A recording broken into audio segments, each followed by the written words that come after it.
하나님의 말씀은 여호수아 14장 6절에서 14절 말씀입니다. 여호수아 14장 6절에서 14절 말씀입니다. 제가 가진 성경으로 구약 성경 341면입니다. 오늘 말씀은 여호수아 14장 6절에서 14절 말씀입니다. 그때에 유다 자손이 길갈에 있는 여호수아에게 나아오고 그니스 사람 여분네의 아들 갈렙이 여호수아에게 말하되 여호와께서 가데스 바네아에서 나와 당신에게 대하여 하나님의 사람 모세에게 이르신 일을 당신이 아시는 바라. 내 나이 40세에 여호와의 종 모세가 가데스 바네아에서 나를 보내어 이 땅을 정탐하게 하였으므로 내가 성실한 마음으로 그에게 보고하였고 나와 함께 올라갔던 내 형제들은 백성의 간담을 높게 하였으나 나는 내 하나님 여호와께 충성하였으므로 그날에 모세가 맹세하여 이르되 내가 내 하나님 여호와께 충성하였은즉 내 발로 밟는 땅은 영원히 너와 내 자손의 기업이 되리라 하였나이다. 이제 보소서, 여호와께서 이 말씀을 모세에게 이르신 때로부터 이스라엘이 광야에서 방황한 이 45년 동안을 여호와께서 말씀하신 대로 나를 생존하게 하셨나이다. 오늘 내가 85세로되 모세가 나를 보내던 날과 같이 오늘도 내가 여전히 강건하니 내 힘이 그때나 지금이나 같아서 싸움에나 출입에 감당할 수 있으니 그날에 여호와께서 말씀하신 이 산지를 지금 내게 주소서.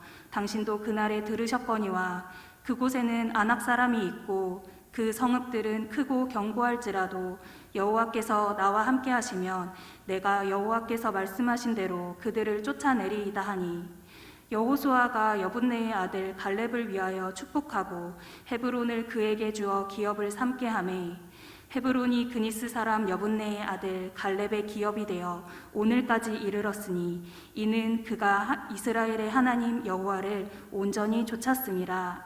아멘.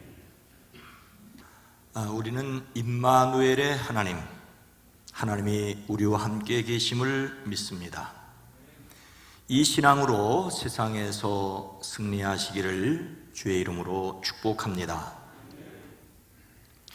역대급이라는 태풍 흰남노가 우리 지역에는 큰 피해 없이 지나갔지만 피해가 큰 지역이 있습니다. 특히 인명피해가 난 포항 지역의 소식은 우리를 매우 안타깝게 하죠. 내용을 들어보면 이래저래 가슴이 먹먹할 뿐입니다. 많은 인명피해가 난 포항의 한 아파트 지하 주차장 침수 사건이 더욱 그렇습니다. 지난 6일 태풍 흰남노가 무서운 기세로 올라오고 있다는 소식에 오전 6시 반 그 아파트 관리실에서 지하 주차장 내 차량을 이동 조치해야 한다는 안내방송이 있었다지요. 인근 하천이 범람하여 지하 주차장이 침수될 수 있다는 위험 때문이었습니다. 하지만 이 방송이 오히려 엄청난 인명피해를 내고 말았습니다. 아침 6시 30분에 관리실에 안내방송을 들은 사람들이 서둘러 차량 이동을 위해 내려갔다가 사고를 당하기 때문이죠. 안내방송을 한 관리사무소에서야 이런 끔찍한 일이 일어날 줄을 상상이나 했겠습니까? 또 그렇게 물이 빨리 불어나 지하로 몰려들 줄을 아무도 몰랐습니다. 도와주려던 안내방송이 엄청난 화를 불렀습니다. 그런 가운데 중학생 아들을 잃은 어머니의 이야기는 더욱 우리를 가슴 아프게 합니다. 저는 처음에 아들이 어머니에게 엄마가 키워주셔서 감사합니다라는 마지막 인사를 전했다는 것이 이해가 되지 않았습니다. 그래서 꼼꼼히 살펴보니 이런 내용입니다. 안내방송을 들은 엄마가 차를 빼려고 지하 주차장으로 내려가자 중학생 아들이 도와주겠다며 따라 나섰습니다. 중학생이니 운전면허가 있을 리 없지요. 어머니가 차를 운전하려 빼려는 바로 그때 지하주차장 인근에 개울물이 넘쳐 몰려왔습니다. 차오른 물 때문에 차문이 열리지 않자 아들이 차 밖으로 나와 차문을 열고 어머니를 빼냈습니다. 어머니는 급박한 상황에서 너만이라도 살아야 한다며 아들을 밀어냈다지요. 지하 주차장에 있던 다른 주민들과 함께 아들을 내보냈습니다. 자신은 어깨가 불편하고 수영을 못해 다른 사람들에게 부담이 될까 염려스러웠답니다. 그때 아들이 엄마에게 키워주셔서 감사합니다라는 인사를 하고 사라졌습니다. 이것이 엄마와 아들이 나눈 마지막 대화였습니다. 하지만 아들은 아주 먼 길을 갔습니다. 오히려 어머니는 흙탕물로 가득 찬 주차장 천장 30cm 아래 설치된 배관 위에서 14시간을 넘겨 버틴 끝에 밤 9시 40분쯤 극적으로 구조가 되었습니다. 아들을 살리기 위해 내보내는데 그 아들은 죽고, 키워주셔서 감사합니다라는 인사를 받고 어쩌면 생을 포기하였던 엄마는 오히려 살았습니다. 어떻게 설명할 길이 없습니다. 지하 주차장이 침수된다며 차량을 이동시키라는 안내방송이 화를 부르고, 살리겠다며 가라고 했는데 그 아들이 죽고, 죽기를 각오한 엄마는 살아남은 이 기막힌 역설을 어떻게 사람의 말로 설명을 할 수 있겠습니까? 그래서 사람들은 혼돈 그 자체라고 합니다. 이런 상황을 두고 하나님의 뜻을 운운하는 것은 지극히 가벼울 뿐이라고 저는 생각을 합니다. 다만 우리가 매사에 가볍게 살지 않기를 각오해야 할 뿐입니다. 오늘 말씀은 이스라엘의 가나안 정복과 정착이 끝나갈 무렵 이야기입니다. 여호수아가 가나안을 정복하였다지만 여전히 군데군데 남아있는 가나안 부족들이 있었습니다. 정복한 땅을 분배하였지만 모두를 만족시킬 수 있는 것도 아니었습니다. 이때 갈렙이 여호수아 앞에 나왔습니다. 갈렙은 어떤 사람입니까? 7절 말씀입니다. 내 나이 40에 여호와의 종 모세가 가데스 바네아에서 나를 보내어 이 땅을 정탐하게 하였으므로 내가 성실한 마음으로 그에게 보고하였고, 갈렙은 자신이 속한 유다 지파와 함께 길갈에 여호수아에게로 나왔습니다. 갈렙의 첫 마디는 당신은 주님께서 나와 당신에 대하여 가데스 바네아에서 하나님의 사람 모세에게 하신 말씀을 알고 계시지 않습니까? 나 갈렙과 당신 여호수아가 다 알고 있는 내용이라고 말문을 틔웁니다. 그것은 바로 모세가 가데스 바네아에서 12 정탐꾼에게 가나안을 40일 동안 정탐하게 하였을 때의 일입니다. 모세는 12지파에서 각 한 명씩 총 12사람을 뽑았습니다. 갈렙은 유다 지파를 대표해서, 여호수아는 에브라임 지파를 대표했습니다. 갈렙과 여호수아 두 사람은 이들 이외에 다른 지파를 대표한 10사람과 함께 가나안을 돌아보았지만 보고의 내용이 달랐습니다. 그때 이를 갈렙은 성실한 마음으로 모세에게 보고하였다라고 하였습니다. 그런데 여기에서 갈렙이 성실한 마음으로 보고하였다는 것이 무엇이겠습니까? 여호수아와 갈렙 이외의 10명은 이렇게 보고했지요. 우리가 가라고 하신 그 땅에 우리가 갔었습니다. 그곳은 정말로 젖과 꿀이 흐르는 곳입니다. 이것이 바로 그 땅에서 난 과일입니다. 가나안에 대한 정확한 사실을 보고하였습니다. 그들은 또 이렇게 말합니다. 그렇지만 그 그 땅에 살고 있는 백성은 강하고 성읍들은 견고한 요새처럼 되어 있고 매우 큽니다. 또한 거기서 우리는 아낙 자손을 보았습니다. 아말렉 사람은 네겝 지방에 살고 있고 헷사람과 여부스 사람과 아모리 사람들은 산악지대에 살고 있습니다. 가나안 사람들은 바닷가와 요단강가에 살고 있습니다. 이 말 역시 사실이었습니다. 여호수아와 갈렙을 제외한 10명의 정탐꾼은 그들이 보았던 사실을 정확하게 모세에게 보고하였습니다. 그런데 갈렙은 무엇이라고 보고하였었습니까? 올라갑시다. 올라가서 그 땅을 점령합시다. 우리는 반드시 그 땅을 점령할 수 있습니다. 이것은 사실에 관한 말이 아니라 할 수 있다는 그의 판단을 이야기한 것입니다. 여기에서 갈렙이 성실한 마음으로 보고하였다는 말은 사실이냐 아니냐라는 말이 아니라는 것을 알 수 있습니다. 12명이 가나안 땅을 두루 다니며 보았던 것은 똑같았습니다. 다만 10명은 사실을 이야기하였고 갈렙은 확신을 이야기했었던 것입니다.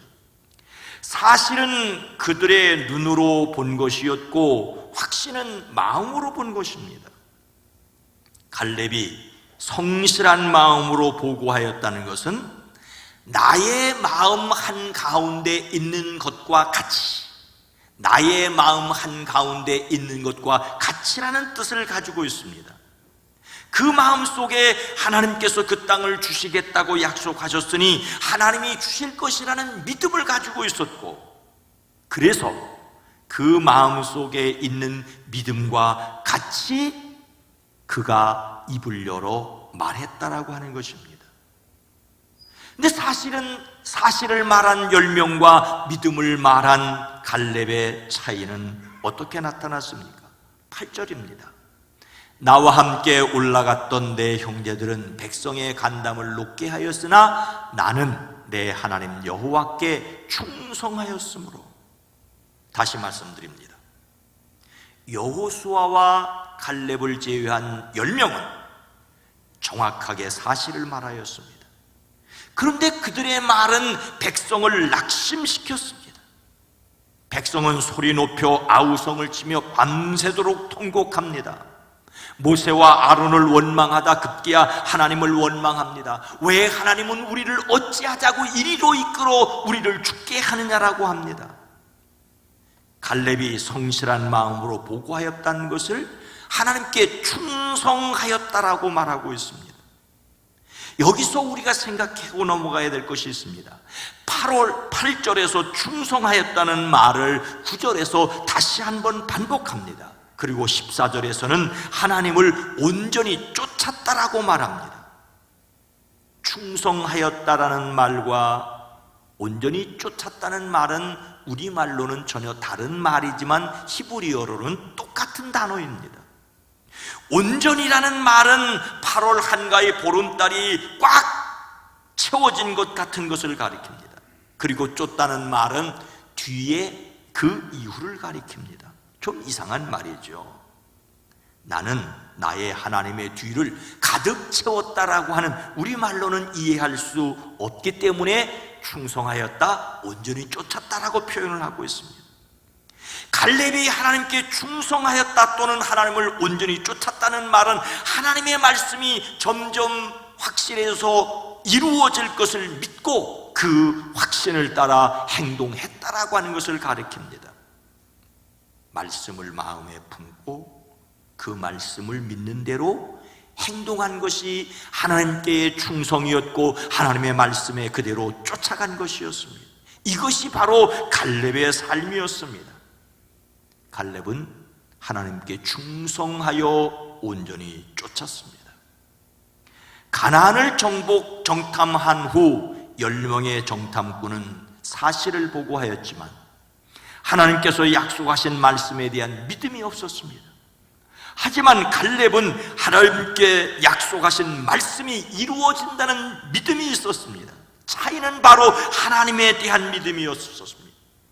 믿음이 없기에 믿음 없는 말을 했고 믿음이 있었기에 믿음 있는 말을 했다는 차이입니다. 갈렙은 하나님의 말씀이 마침 보름달이 채워져 가듯이 마침내 이루어질 것을 믿었습니다. 우리가 가져야 할 신앙의 태도는 하나님의 약속이 반드시 이루어질 것을 믿음입니다. 우리의 생각이 아니라 하나님의 말씀이 이루어짐에 확신을 가지시기를 주의 이름으로 축복합니다. 그래서 갈렙은 또 어떻게 할 수가 있었습니까? 12절 말씀입니다. 그날에 여호와께서 말씀하신 이 산지를 지금 내게 주소서. 당신도 그날에 들으셨거니와 그곳에는 아낙 사람이 있고 그 성읍들은 크고 견고할지라도 여호와께서 나와 함께 하시면 내가 여호와께서 말씀하신 대로 그들을 쫓아내리이다 하니. 갈렙은 그 당시 나이 40세 청년 때나 지금 85세 노년 때나 하나님의 말씀을 신뢰하는 믿음이 조금도 달라지지 않았다라고 말합니다. 보십시오. 주님께서 모세에게 이 일을 말씀하신 때로부터 이스라엘 백성이 광야에서 생활하며 45해를 지내오는 동안 주님께서는 약속하신 대로 나를 살아남아 있게 하셨습니다. 보십시오. 나는 나이 85살이 되었습니다. 갈렙의 말은 무엇입니까? 자기 자신이 건강하다는 것을 자랑하기 위해서 하는 말이 아닙니다. 하나님께서 지금까지 그를 살아있게 하신 것은 하나님께서 그 말씀을 이루시기 위함이라고 하는 것으로 받아들였습니다.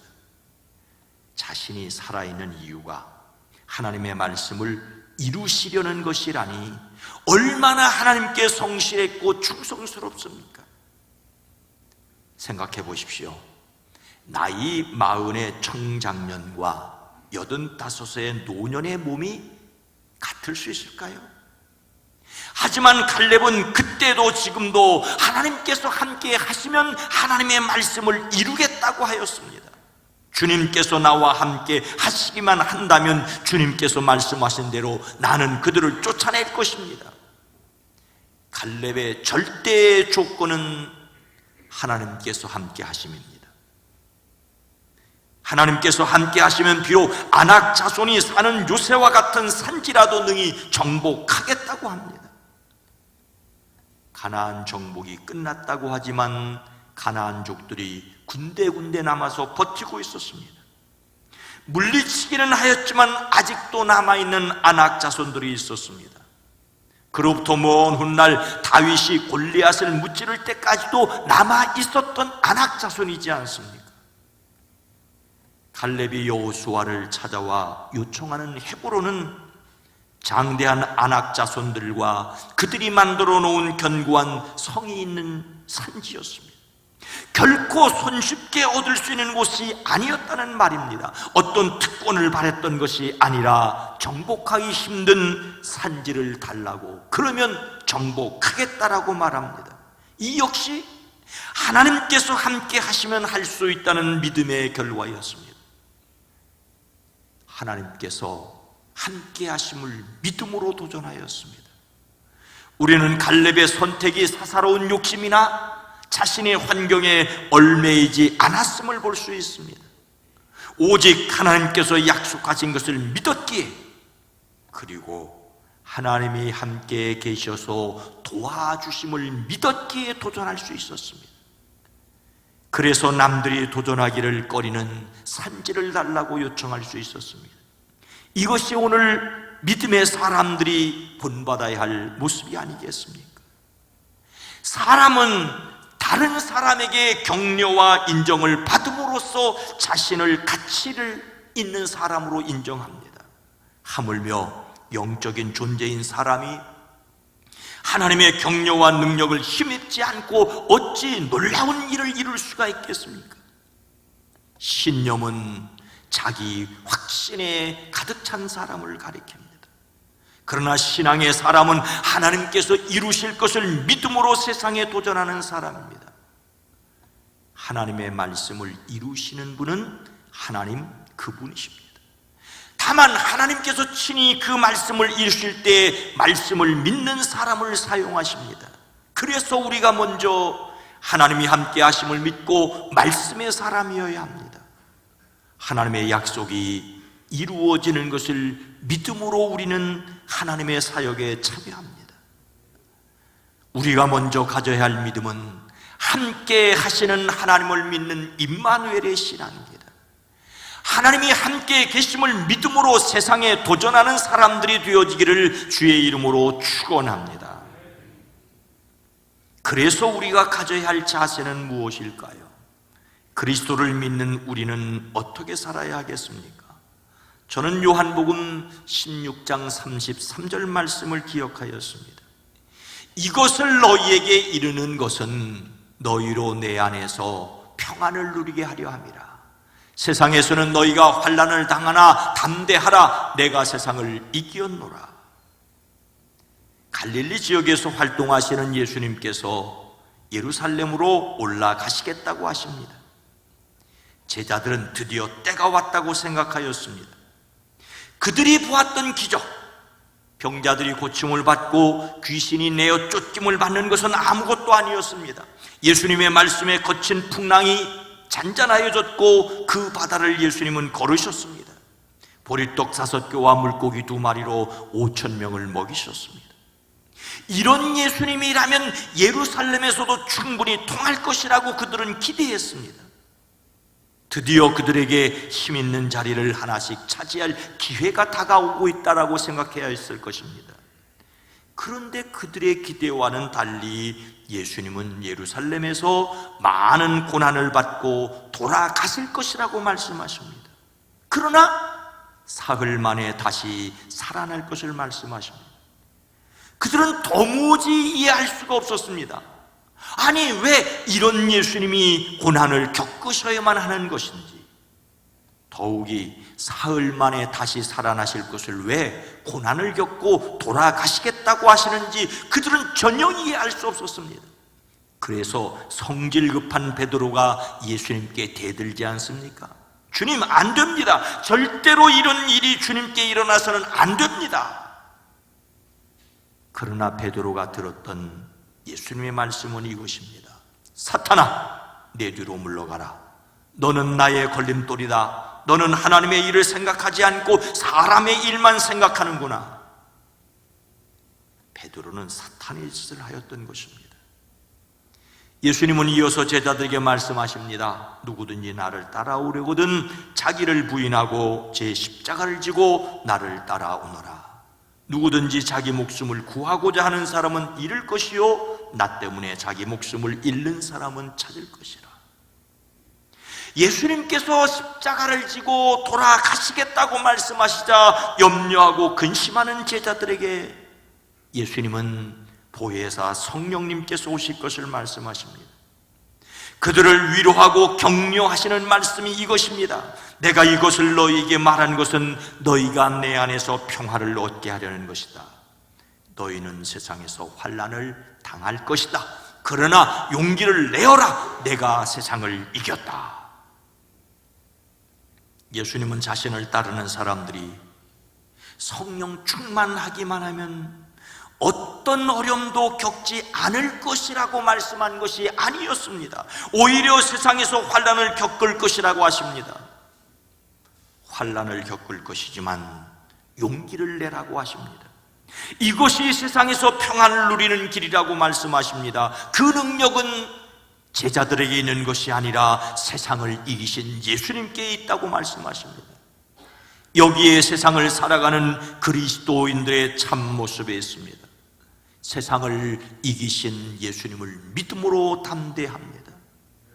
예수님은 자신이 세상을 이기셨다고 정복하셨다고 말씀하십니다. 그러나 예수님을 믿는 사람들이 살아가는 세상에서 어려움을 겪을 수도 있다고 하십니다. 그래서 용기를 내야 한다고 하십니다. 예수님은 십자가를 지었으나 부활하심으로 죽음을 정복하십니다. 이 십자가와 부활의 신앙으로 세상에서 담대할 수 있다고 말씀하십니다. 성경을 여러 민족의 언어로 번역할 때 가장 번역하기 어려운 말이 우리말로 보혜사라고 번역된 말이라고 합니다. 그리스어 파라클레토스를 한국말로 번역한 것이 보혜사입니다. 보혜사의 보자는 보증할 때, 보험할 때 보자지요. 지키다, 편안하게 하다, 돕다는 뜻의 한자입니다. 해는 은혜를 베풀어 사랑하는 것이고, 사자는 존경하는 스승을 가리킵니다. 사실 뜻이 애매합니다. 필리핀 남부의 졸로아노 모로족은 계속해서 옆에 서서 같이 가시는 분이라는 뜻으로 성령을 보혜사를 표현합니다. 성령이야말로 신자와 항상 같이 하시는 동반자이시죠. 중앙 멕시코의 오토미 인디언은 성령을 우리 영혼에 따스함을 주시는 분이라고 표현을 한다고 합니다. 사람은 하나님의 역사하심을 따라 따스함을 느낄 수 있습니다. 아이보리 코스트에 사는 파울리족 그리스도인들은 보혜사를 생각을 꽉 동요매시는 분이라고 표현을 한다고 합니다. 성령님이 함께 계셔서 우리의 욕심을 꽉 동요매심으로 예수님을 따르게 한다는 뜻이죠. 여러분에게 성령님은 어떤 분이십니까? 성령님은 우리와 함께 하시는 하나님이십니다. 하나님이 함께 계심을 믿음으로 담대할 수가 있습니다. 성령 충만은 그 어떤 신비한 능력에 사로잡히는 것이 아니라 모든 능력의 원천이자 그것을 주시는 성령 하나님이 함께 계심을 믿음이 더욱 분명하고 확실해지는 것입니다. 갈렙이 성실하였고 충성하였고 온전히 쫓았던 것은 가나안의 형편을 제대로 보지 않았기 때문이 아니라 가나안의 형편에도 불구하고 그와 함께 하신 하나님이 친히 말씀을 이루실 것을 믿었기 때문입니다. 하나님이 함께 계셔서 친히 말씀을 이루시는데 참여함을 믿는 사람들이 되어지기를 주의 이름으로 축복합니다. 사랑하는 성도 여러분, 한 신발 회사가 아프리카 시장 개척을 위해 두 팀의 직원들을 파견했었다죠. 두 팀의 직원들이 아프리카를 돌아본 다음에 각각 보고를 하였습니다. 한 팀은 아프리카 사람들은 신발을 신지 않습니다. 그러니 신발을 팔 수 없습니다. 그렇죠. 신발을 안 신는데 신발을 팔을 수가 있겠습니까? 그런데 다른 팀은 이렇게 보고하였다지요. 아프리카 사람들은 신발을 신지 않습니다. 그러니 신발을 엄청나게 팔 수 있습니다. 사실은 똑같이 보았습니다. 해석이 전혀 달랐습니다. 그들의 생각이 달랐기 때문이지요. 우리의 믿음은 사실에 관한 것이라기보다는 사실에 관한 해석에 더 가깝습니다. 어떤 것을 정확하게 보는 눈은 어떤 경우에도 반드시 필요합니다. 예수님을 믿는다고 세상을 만만하게 보거나 사실을 흘낏 보아도 좋다는 말이 결코 아닙니다. 그리스도인들은 상황을 파악하는데도 남달라야 합니다. 그러나 똑같은 사실을 보고 해석은 전혀 다를 수가 있습니다. 갈렙은 성실하였고 충성스러웠고 온전히 쫓았습니다. 하나님의 말씀이 이루어지는 것을 믿는데 그랬다는 말이죠. 그래서 그는 세상에 도전하였습니다. 부활하신 예수님과 함께 세상을 살아감을 믿기에 상황을 정확하게 보되 그 상황 속에서 하나님께서 어떻게 이루실지를 믿는 믿음이 삶의 능력이 되어지기를 주의 이름으로 축원합니다. 거룩하신 하나님, 자비로우신 주님, 우리의 눈을 열어 사실들을 똑바로 파악할 수 있게 하옵소서. 그러나 또한 뜨거운 가슴으로 이 일들을 통하여 하나님이 어떤 일을 이루실지를 바라보는 믿음이 있어지게 하옵소서. 어떠한 경우에도 하나님이 함께 계심을 믿음으로 담대하게 하옵소서. 그래서 탁월한 지혜를 삶의 자리에서 발휘하는 그리스도 예수의 사람들 되어지게 하옵소서. 예수님의 이름으로 간절히 기도드리옵나이다. 아멘.